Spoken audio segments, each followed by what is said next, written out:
California is finished. Less than half of the population believes that Gavin Newsom and Karen Bass are to blame for the disasters in LA, the fires that have destroyed so many buildings, so many homes, taken so many lives.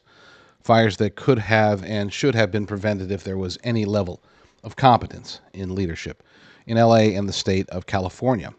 Unfortunately, as a member of California, I can vouch for the notion that most Californians just don't buy it. They're not, I don't know if they're delusional. I don't know if they're sticking their head in the sand. I don't know if they're just partisan hacks that say, oh, there's a D next to Karen Bass's name and there's a D next to Gavin Newsom's name. Therefore, they couldn't have done anything wrong. Or maybe they're just buying into the propaganda that this was all about high winds and dry conditions, and that it's not about empty reservoirs or water being horribly managed at a time when it was most needed.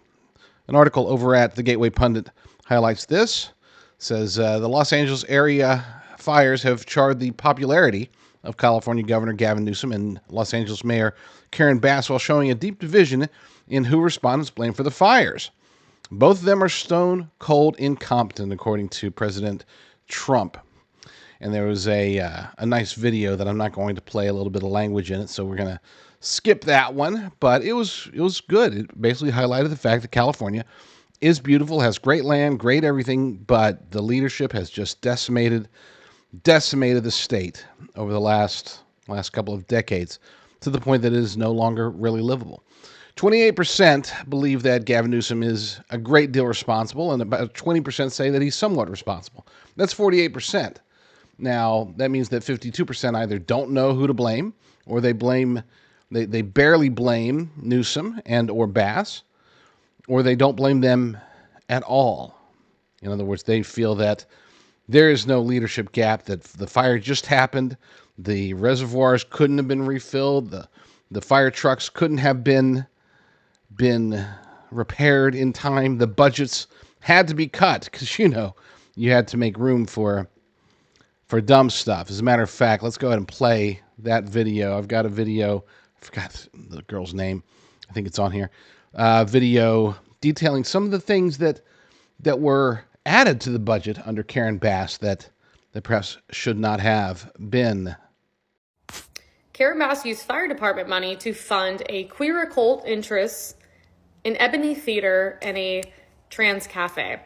So she had tried to slash almost $49 million from the Los Angeles Fire Department budget one day before the Palisades fire started. This came after more than $17 million in cuts the previous year. Okay?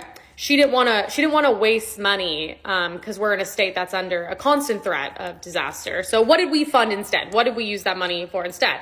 Well, the budget resolution for 2024 to 2025 fiscal year shows some foolish spending. So there was a midnight stroll transgender cafe, which Karen Bass suggested a $100,000 slush fund, and that amount was fully approved by City Council.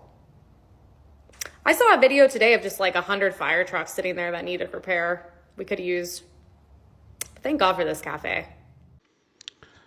It's Emily Saves America, by the way, is the name of the person. And did she say queer occult interests? I think that's what it said. And that's weird. I don't even know what that is. But apparently California is spending money on it. Los Angeles specifically is spending money on it, and not nearly enough on their firefighters. Look, if less than half of Californians believe that neither Karen Bass nor Gavin Newsom are to blame at all for this disaster, that they don't have any responsibility or maybe very, very, very little responsibility for what's happened, then it's no wonder Democrats continue to win elections in this state. It's no wonder that this state continues to suffer, and yet the people just throw their hands up and say, we don't know.